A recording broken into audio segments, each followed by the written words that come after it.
Hello dear students, Comics Tutorial's മറ്റൊരു വീഡിയോയിലേക്ക് സ്വാഗതം. Calicut university 3rd semester BCom BBA basic numerical method എന്ന സബ്ജക്റ്റിൻ്റെ important questions ആണ് നമ്മൾ ഈ വീഡിയോയിൽ ഡിസ്കസ് ചെയ്യാൻ പോകുന്നത്. അപ്പോൾ ഇമ്പോർട്ടൻറ്റ് ടോപ്പിക്കാണ്. ഓൾറെഡി കുറച്ച് ഇമ്പോർട്ടൻറ്റ് ക്വസ്റ്റ്യൻസ് നമ്മൾ വീഡിയോ ചെയ്തിട്ടുണ്ട്. അതിൻ്റെ വീഡിയോൻ്റെ ലിങ്ക് താഴെ ഡിസ്ക്രിപ്ഷനിൽ കൊടുക്കാം. അപ്പോൾ ബേസിക് ന്യൂമറിക്കൽ BNMൽ ഇമ്പോർട്ടൻ്റ് ആയിട്ട് ഓരോ മൊഡ്യൂളിൽ നിന്നും ഏതൊക്കെയാണ് വരാൻ ചാൻസ് ഉള്ളത്. അപ്പോൾ ഈ പറയുന്ന ടോപ്പിക്ക് നിങ്ങൾ നിർബന്ധമായിട്ടും പഠിച്ചിട്ട് നോക്കിയിട്ട് പോവുക. ഫസ്റ്റ് മൊഡ്യൂൾ എന്ന് പറഞ്ഞു കഴിഞ്ഞാൽ തിയറി ഓഫ് ഇക്വേഷൻ ആണ്. അപ്പോൾ അതിൽ എങ്ങനെയാണ് ഇക്വേഷൻസ് വെച്ചിട്ട് എക്സിൻ്റെയും വൈൻ്റെയും ഒക്കെ വാല്യൂ കാൽക്കുലേറ്റ് ചെയ്യുക എന്നുള്ളത് ചോദിക്കും. പിന്നെ how to solve 2 equation using elimination method. 2 equation തരും, എന്നിട്ട് അതിൽ എക്സിൻ്റെയും വൈൻ്റെയും ഒക്കെ വാല്യൂ തന്നിട്ടുണ്ടാകും. അതിൽ എക്സ് വൈൻ്റെ വാല്യൂ കണ്ടുപിടിക്കാൻ.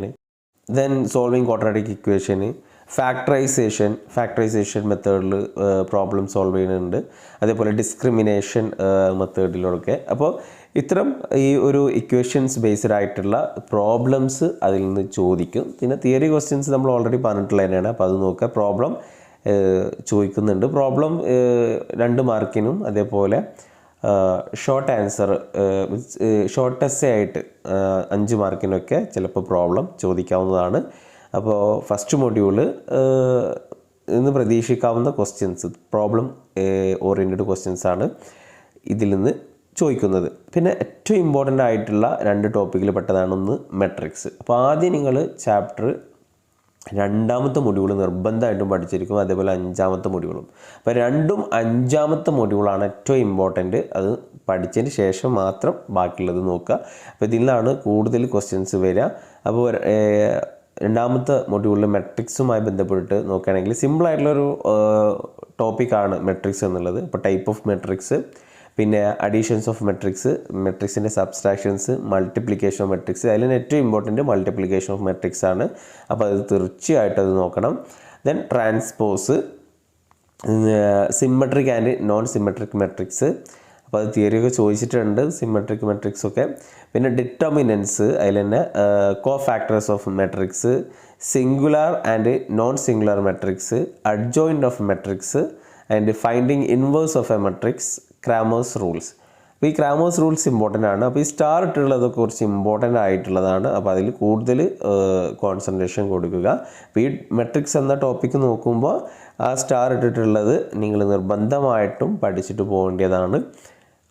മെട്രിക്സ് തന്നെ നോക്കിക്കഴിഞ്ഞ് കഴിഞ്ഞാൽ ജയിക്കാവുന്ന മാർക്കൊക്കെ അതിൽ നിന്ന് ലഭിക്കും. ഓക്കെ, എന്ന് വെച്ചാൽ നല്ല മാർക്ക് കുറയാൻ പറ്റില്ലെങ്കിലും ജസ്റ്റ് പാസ് ആവാൻ പക്ഷേ മെട്രിക്സ് മുഴുവനായിട്ടും അറിഞ്ഞിരിക്കണം. ഓക്കെ, ഈ ക്രാമേഴ്സ് റൂളൊക്കെ ഇമ്പോർട്ടൻ്റ് ആണ്, ചോദിച്ചിട്ടുണ്ട്. പിന്നെ 3ാമത്തെ മൊഡ്യൂളിലേക്ക് വരികയാണെന്നുണ്ടെങ്കിൽ പ്രോഗ്രഷനാണ്. അതിൽ AP, GP, HP, arithmetic progression, geometric പ്രോഗ്രഷനൊക്കെ ഉണ്ട്. അപ്പോൾ അന്ന് APയിൽ നിന്ന് nth ടേം കണ്ടുപിടിക്കാനും അതേപോലെ പല രീതിയിലും ഒരുപാട് പ്രോബ്ലംസ് നമ്മൾ APയിൽ ചെയ്തിട്ടുള്ളത് തന്നെയാണ്. അപ്പോൾ അതുമായി ബന്ധപ്പെട്ട അരിത്മെറ്റിക് പ്രോഗ്രഷൻ അല്ലെങ്കിൽ ജിയോമെട്രിക് പ്രോഗ്രഷനുമായി ബന്ധപ്പെട്ടുള്ള ക്വസ്റ്റ്യൻസ് ചോദിക്കും. Then find sum of n terms. നമ്മളൊക്കെ 10ാം ക്ലാസ്സിൽ പഠിച്ചിട്ടുള്ളതാണ് ഈ AP ഒക്കെ.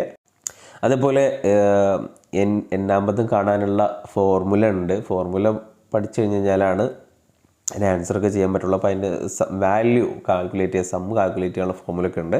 അപ്പോൾ അതിൽ നിന്ന് ഫോർമുല നിർബന്ധമായിട്ട് പഠിച്ച് അത് സോൾവ് ചെയ്യാവുന്നതാണ്.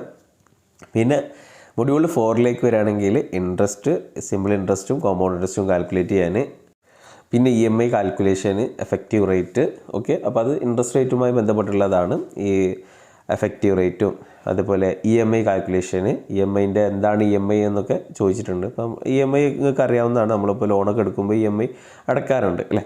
അപ്പോൾ ആ ഒരു കൺസെപ്റ്റിൽ എക്സ്പ്ലെയിൻ ചെയ്യുക. പിന്നെ അതിൽ 4ാമത്തെ മൊഡ്യൂളിൽ മെയിനായിട്ടും സിമ്പിൾ ഇൻട്രസ്റ്റും കോമ്പൗണ്ട് ഇൻട്രസ്റ്റും അതിൽ തന്നെ പല ടൈപ്പ് പ്രോബ്ലംസ് ഉണ്ട്. അപ്പോൾ അത് ഓരോ പ്രോബ്ലംസ് എങ്ങനെയാണെന്നുള്ളത് മനസ്സിലാക്കിയിട്ട് വർക്കൗട്ട് ചെയ്യുക. പ്രോബ്ലം ആണ് അതിൽ നിന്ന് ചോദിക്കുക. പിന്നെ 5th മൊഡ്യൂളിലേക്ക് ഏറ്റവും ഇമ്പോർട്ടൻ്റ് ആയിട്ടുള്ള മറ്റൊരു മൊഡ്യൂളാണ് 5th മൊഡ്യൂൾ, ഡിസ്ക്രിപ്റ്റീവ് സ്റ്റാറ്റിസ്റ്റിക്സ്. അപ്പോൾ അതിൽ ഞാൻ പറഞ്ഞു 2ാമത്തെ മൊഡ്യൂളും 5ാമത്തെ മൊഡ്യൂളും മോസ്റ്റ് ഇമ്പോർട്ടൻ്റ് ആണ്. അത് നോക്കിയതിന് ശേഷം ബാക്കിയുള്ള മൊഡ്യൂളുകൾ നോക്കുക. ഓക്കെ, അപ്പോൾ ഈ 2 മൊഡ്യൂൾ പഠിച്ചാൽ തന്നെ നിങ്ങൾക്ക് ഈസി ആയിട്ട് പാസ്സാവാം. 2ാമത്തെ മൊഡ്യൂളും 5ാമത്തെ മൊഡ്യൂളും പഠിച്ചു കഴിഞ്ഞാൽ തന്നെ ഈസി ആയിട്ട് പാസ്സാവാം. പിന്നെ മാർക്ക് സ്കോർ ചെയ്യണവരാണെങ്കിൽ മറ്റുള്ള മൊഡ്യൂളുകളും നോക്കുക. അപ്പോൾ ഈ 5ാമത്തെ മൊഡ്യൂളിൽ നിന്ന് അരിതമെറ്റിക് മീന്, ജിയോമെട്രിക് മീന്, ഹാർമോണിക് മീന്. ഓക്കെ, മീൻ എന്താണ് മീന്, മീഡിയം, മോഡ് അത് ചോദിക്കും. അതിൻ്റെ കൂടെ അരിതമെറ്റിക് മീനിങ് കാൽക്കുലേറ്റ് ചെയ്യാൻ ജിയോമെട്രിക് മീൻ എങ്ങനെ കാൽക്കുലേറ്റ് ചെയ്യുക, പ്രോബ്ലം ചോദിക്കാറുണ്ട്.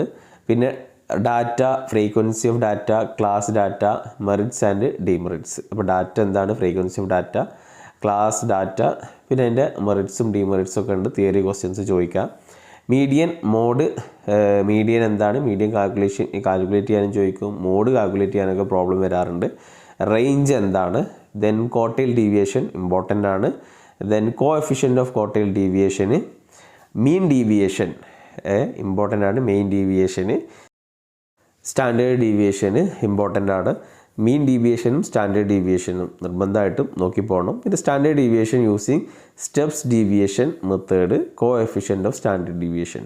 ഓക്കെ, അപ്പോൾ ഇതിൽ സ്റ്റാർ ഇട്ടത് കൂടുതൽ കോൺസെൻട്രേഷനോട് കൂടിയിട്ട് പഠിക്കുക. Mean deviation, standard deviation, quartile ഡീവിയേഷന്, മീഡിയൻ, മോഡ്, റേഞ്ച്, ഇതൊക്കെ പ്രോബ്ലം ചോദിക്കും. BNS കൂടുതലും പ്രോബ്ലം വരിക. ഈ ഷോർട്ട് ആൻസറൊക്കെ ആണ് കൂടുതലും ഈ തിയറി ആയിട്ട് ചോദിക്കുന്നത്. ബാക്കിയുള്ളൊക്കെ പ്രോബ്ലം ചോദിക്കും. അപ്പോൾ ഈ പ്രോബ്ലം നോക്കുന്നവരാണെന്നുണ്ടെങ്കിൽ ഈ ഏരിയയിൽ നിന്നൊക്കെ പ്രോബ്ലംസ് നോക്കുക, വർക്കൗട്ട് ചെയ്യുക. ഓക്കെ, പിന്നെ തിയറി മാത്രം പഠിച്ചു പോകരുത്. സിമ്പിളായിട്ടുള്ള പ്രോബ്ലം എന്ത് ചെയ്യുക, നോക്കിയിട്ട് പോവുക. അങ്ങനെയാണെങ്കിൽ കുറച്ച് തിയറിയും അതേപോലെ കുറച്ച് പ്രോബ്ലമൊക്കെ വെച്ചിട്ട് എഴുതുകയാണെങ്കിൽ ഈസി ആയിട്ട് പാസ്സാവാം. ഓക്കെ, അപ്പോൾ എന്തായാലും all the best for your exam.